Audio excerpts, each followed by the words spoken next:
Las tesis.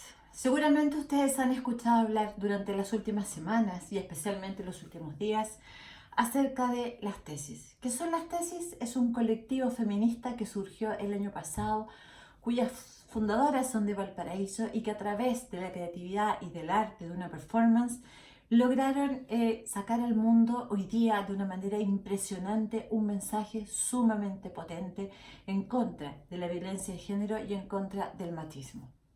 Resulta que ellas plantean, a través de una pegajosa canción que se llama Un violador en tu camino, lo que plantean dentro de su tesis es que hay distintas formas de violación. No es solamente la violación desde el punto de vista sexual, sino que es también la violación de los derechos de las mujeres en distintos ámbitos, como por ejemplo en el ámbito laboral, en el ámbito social, en el ámbito familiar. Hay distintas formas de ejercer violencia, hay distintas formas de violar. Así, por ejemplo, dentro de esa pegajosa canción que se ha generado una coreografía en todas partes del mundo, en lugares de lo más insospechados, tiene una frase que dice: nuestro castigo es la violencia que no ves. Y es de esa violencia que generalmente ustedes no ven porque no se las cuentan, de la que yo les quiero hablar. Y es la violencia de género que se les da a la mujer en el fútbol chileno.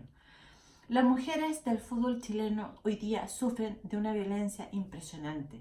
Reitero, no estoy hablando de violencia sexual, estoy hablando de una violencia que tiene que ver con el abandono, con tratarlas como personas y como jugadoras y como deportistas de segunda clase, quizás de tercera clase.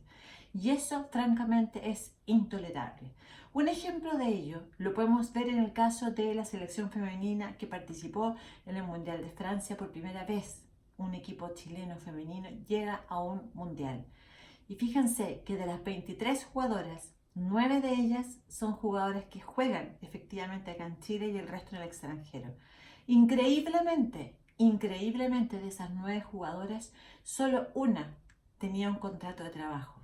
En circunstancias de que tanto los reglamentos de la FIFA, de la Conmebol, de la propia NFP, el reglamento jugadores y también incluso el Código del Trabajo ordena y obliga a todos los clubes a tener contratos de trabajo con sus jugadores o jugadoras profesionales.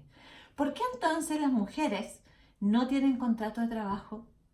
¿Por qué tenemos que llegar al extremo de situaciones que son francamente increíbles, que remecen y estremecen el corazón? Y les pongo de ejemplo una.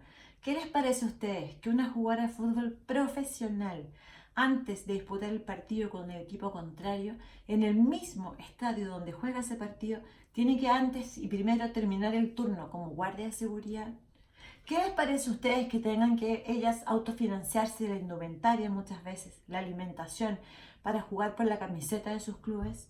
¿Por qué esos clubes no les dan los mismos derechos y les asignan los mismos recursos que les asignan al fútbol masculino? Francamente, yo creo que no hay explicación alguna del punto de vista racional que justifique aquello. Si me van a decir que el fútbol femenino no vende lo mismo que el fútbol masculino, lo puedo entender. Pero también hay que entender que estamos en estos momentos en una sociedad que demanda de una manera que ya hemos visto todo absolutamente potente, sin ningún tipo de freno alguno, justicia y equidad social. Y dentro de esa equidad social también tiene que existir la equidad de género. Por lo tanto, esta columna está dedicada a las tesis, a esas creadoras que transformaron y que lograron que Chile fuera conocido mundialmente por estos días por una muy buena causa y una muy buena razón. Yo invito a hombres y mujeres que somos fanáticos del fútbol, que nos gusta el fútbol, porque no es necesario ser experto para hablar de fútbol y menos aún para hablar de equidad, a que incorporen e incluyan en las demandas temáticas de este movimiento y este gran movimiento que se llama las tesis a las jugadoras de fútbol profesional y otras deportistas que también son mujeres. Recuérdenlo siempre, hay distintas formas de hacer violencia, hay distintas formas de sentirse vulnerada y de sentirse violada. Y sin duda que la forma en que hoy día son tratadas las mujeres chilenas en el fútbol local es sin duda uno de los más grandes de los abusos. Este es el aporte de Sin Clave, siempre la mejor jugada.